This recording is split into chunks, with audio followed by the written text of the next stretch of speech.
With us today, we have Fiona Young-Brown, author of Fake News and Propaganda, a book aimed at young audiences.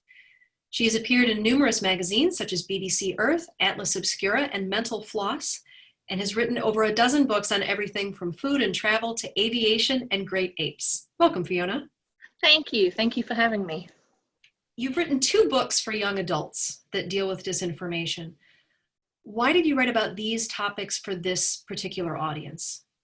Well, I think it's part of a larger whole in that I'm a big believer in teaching critical thinking and the ability to think for yourself through a problem.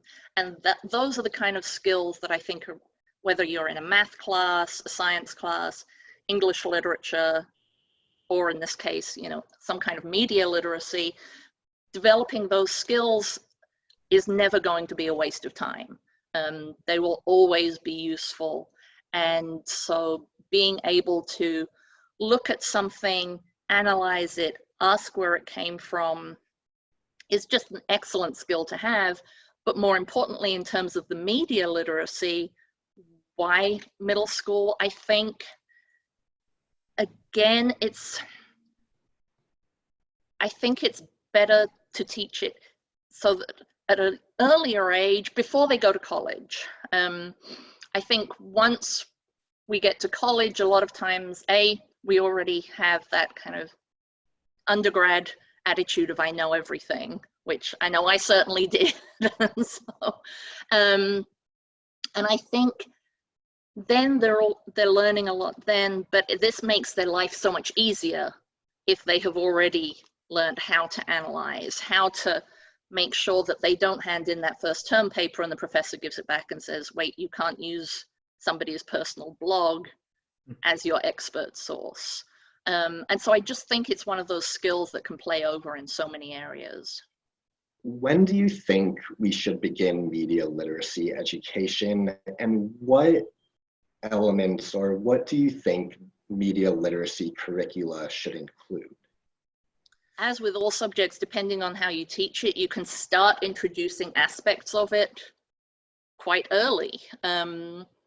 Even just simple things like, which of these pictures looks like it might not be real? I mean, that's at a very basic level to get kids starting to think about internet hoaxes and how things can be changed.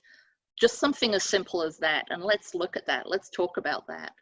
And even teaching them sort of basic photo editing things. I mean, every kid I know has probably picked up way more photo editing skills than I will ever have by the time they enter middle school. But those, again, are the kind of things that they will already enjoy doing, but then showing them how, well, what happens if you change this? And, well, then what happens if someone believes it? So I think you can actually start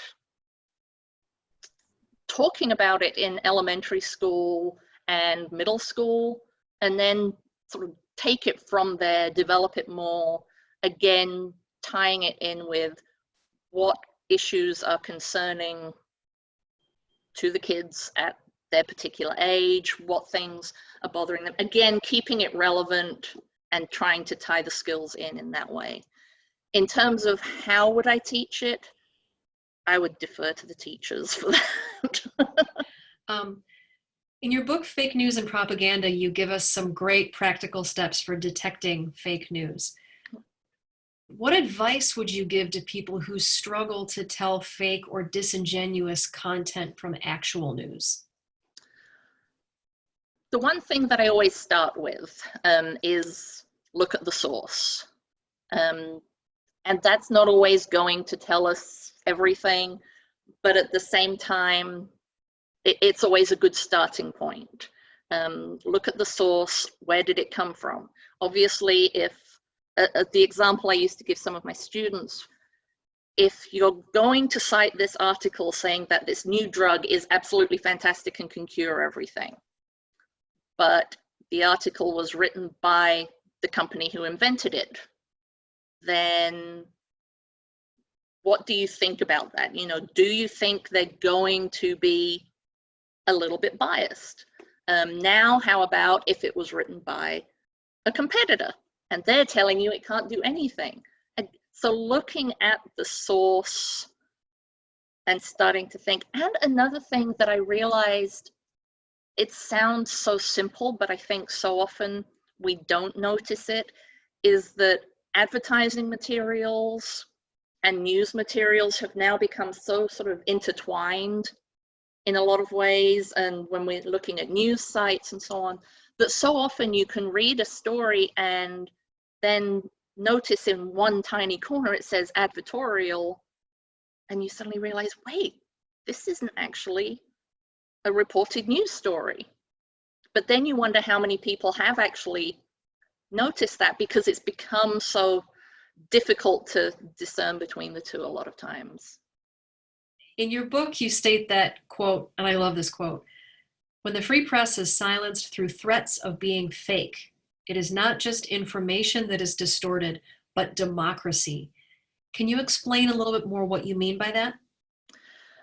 I think one of the key ideas that I wanted to get through the book, especially for anyone who says, well, what's the point? What does it matter if it's real or fake? It's all horrible stuff and so on, is that for us to be a true democracy and to be truly the society that we claim to be, it's so important to be not just a voter, but an informed voter.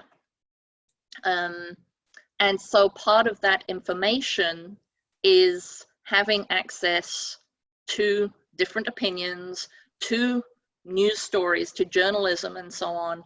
And not just having access to it, but also having access to the skills that allow us to look beyond the story, or to at least be able to know, okay, is this what someone just wants us to think, or is it real?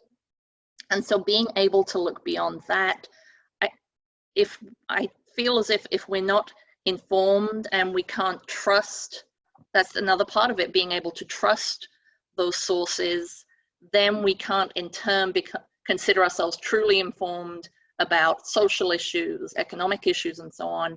And that in turn means that we really can't be informed citizens, informed voters, and an informed part of a democracy. I think a democracy relies on the freedom of information and having access to that information. All right, well, it looks like we're out of time for today. If you would like to know more about Fiona Young-Brown's work, you can find her at Fiona Young-Brown, all lowercase, on Twitter. You can also go to her website at FionaYoungBrown.com. Fiona, thank you so much for being with us today. Thank you very much.